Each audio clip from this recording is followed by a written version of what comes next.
Kemudian kadar zakat fitri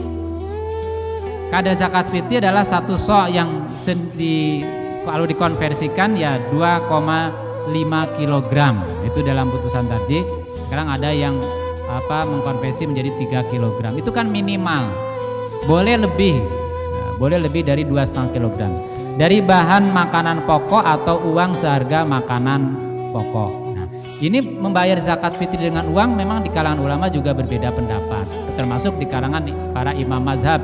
Nah, kecuali Imam Abu Hanifah, Imam Hanafi, para imam Hanafiyah itu membolehkan zakat fitri dengan uang.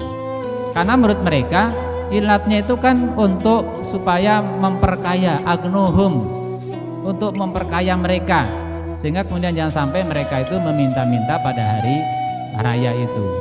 Nah, untuk memperkaya mereka, mencukupi kebutuhan mereka itu kan tidak cukup dengan hanya beras saja, maka dibutuhkan juga selain beras.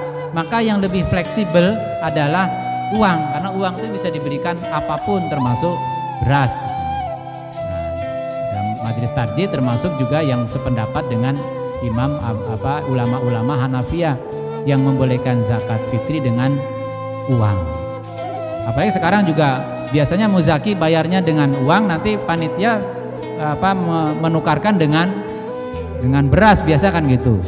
Untuk mungkin memudahkan pembagian, daripada harus menukarkan recehan uang ke bank, mendingan kemudian nimbang beras untuk lebih mudah.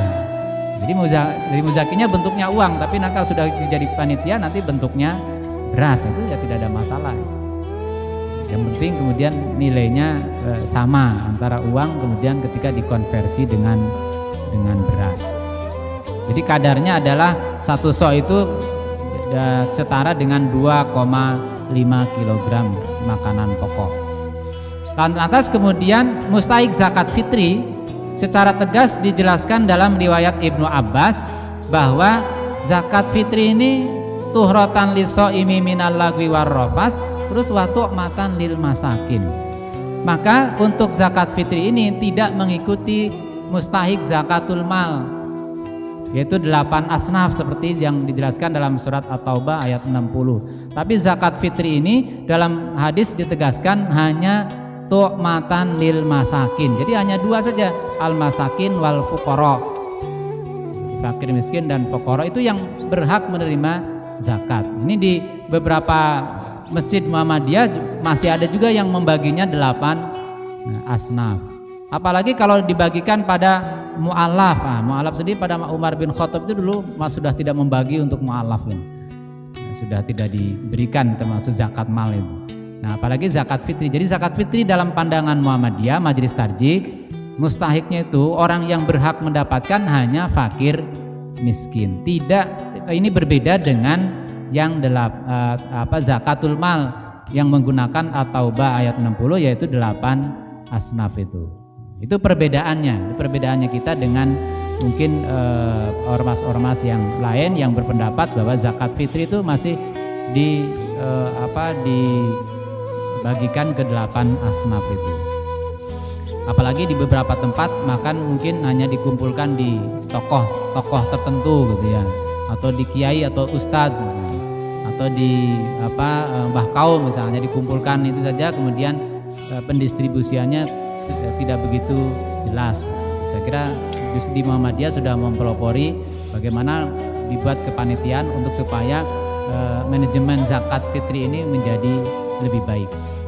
Kemudian ada pertanyaan, boleh nggak zakat fitri ini dibuat produktif seperti zakat mal? Ada produktif. Nah, dalam fatwa majelis tarjih membolehkan zakat fitri dibuat produktif asal seizin dari mustahiknya, yaitu fakir miskinnya. Kalau misalkan yang fakir miskin yang berhak untuk mengizinkan dibuat sebuah usaha, ya silakan saja. Tetapi kalau tanpa seizin mereka tetap tidak, dalam fatwa itu tidak diperbolehkan untuk memproduktifkan zakat fitri. Ini berbeda dengan zakatul mal ya, sampai saat ini. Mungkin kalau nanti ada perubahan ya itu dipikir nanti. Tetapi fatwa yang ada saat ini bahwa zakat fitri ini tidak bisa diproduktifkan tanpa seizin dari mustahik zakatnya. Jadi tidak boleh kemudian terus langsung tanpa seizin, terus dibuat modal usaha atau misalkan disahamkan langsung, meskipun nanti mungkin hasilnya untuk diberikan kepada fakir miskin. Jadi harus kalau misalkan satu daerah kan ada ulama kan yang berpendapat bahwa zakat fitri ini tidak boleh dibagikan di luar di mana pemungutan zakat itu terjadi. Kalau misalkan di sini di Kauman panitia masjid besar mengambil zakat dari warga Kauman, kemudian zakatnya itu tidak boleh diberikan kepada luar Kauman. Jadi tukhadu min agniyaihim, diambil, mereka berpendapat diambil dari orang kaya yang di sekitar mereka, kemudian diberikan ala fuqaraihim, pada orang fakir yang ada di sekitar. Di mana di sekitar? Hum itu fuqaraihim, humnya domir hum itu kemudian dimanai ya sekitar itu.